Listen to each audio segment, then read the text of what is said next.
ஹரஹர சங்கர ஜெய ஜெயசங்கர. அரசமர வழிபாடு மிக உயர்ந்த வழிபாடு.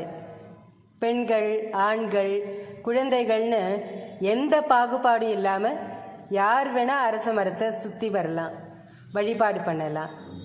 இதனால் நல்ல புத்தி கூர்மையும் உடல் ஆரோக்கியமும் கிடைக்கும்.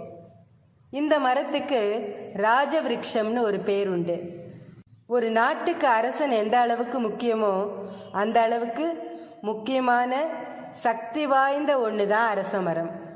நாம் மனுஷனுக்கு மனுஷன் பேசிக்கிற மாதிரி அந்த அரச மரம் கிட்ட நம்மளோட கோரிக்கையை சொன்னால் அதுக்கு கேட்குற சக்தி இருக்குது. குறிப்பாக சொல்லணும்னா சனிக்கிழமை ஞாயிற்றுக்கிழமைகளில் அந்த மரத்தோட வேரில் கொஞ்சம் மஞ்சள் தண்ணி தெளிச்சுட்டு பிரார்த்தனை பண்ணினா ரொம்ப விசேஷம். நவகிரக மரங்கள்னு 9 மரங்கள் இருக்குது. இந்த 9 மரங்களுக்கும் நவகிரகங்களுக்கும் தொடர்பு உண்டு. இந்த 9 மரங்களோட மொத்த சக்தியும் சேர்ந்தது தான் இந்த அரச மரம். இந்த அரச மரத்தோட மனசு விட்டு பேசினா அது நம்ம பிரச்சனைகளை எல்லாம் தீர்த்து ஒரு நாள் நிச்சயமாக நம்மளையும் அரசனாக்கும்.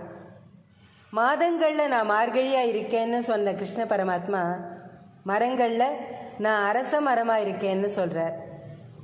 இந்த மரத்தில் பிரம்மா, விஷ்ணு, சிவன் 3 பேரும் வாசம் பண்ணுறா. அதனால் இந்த மரத்தை பிரதட்சிணை பண்ணினா பிரம்மா, விஷ்ணு, சிவன் 3 பேரையும் பிரதட்சிணை பண்ணின புண்ணியம் கிடைக்கும். அரச மரத்தை பகலில் மட்டும்தான் பிரதட்சிணை பண்ணணும், ராத்திரியில் பிரதட்சிணை பண்ணக்கூடாது. புனிதமான இந்த மரத்தை யாரும் வெட்டிடக்கூடாதுங்கிறதுக்காக ஒவ்வொரு அரச மரத்துக்கு அடியிலையும் ஒரு பிள்ளையார் வச்சு வணங்குற பழக்கத்தை நம்மளோட முன்னோர்கள் ஏற்படுத்தி இருந்தா. அரச மரத்தை பிரதட்சிணை பண்ணினா குழந்தை இல்லாதவாளுக்கு குழந்தை பிறக்கும்னு சொல்கிறா. அரச மரத்தில் ஆக்சிஜன் அதிகமாக வெளிப்படுறது. அதை தவிர அமோனியா வாயுவும் வெளியில் வருது.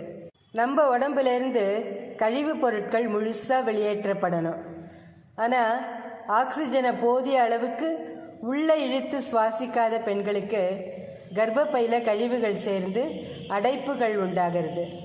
அதனால் இந்த பெண்கள் அரச மரத்தை தினமும் 21 சுத்து, 51 சுத்து, 108 சுத்துன்னு கணக்கு வச்சுட்டு 108 நாட்கள் சுத்தணும்னு பெரியவாள்லாம் சொல்லியிருக்கா.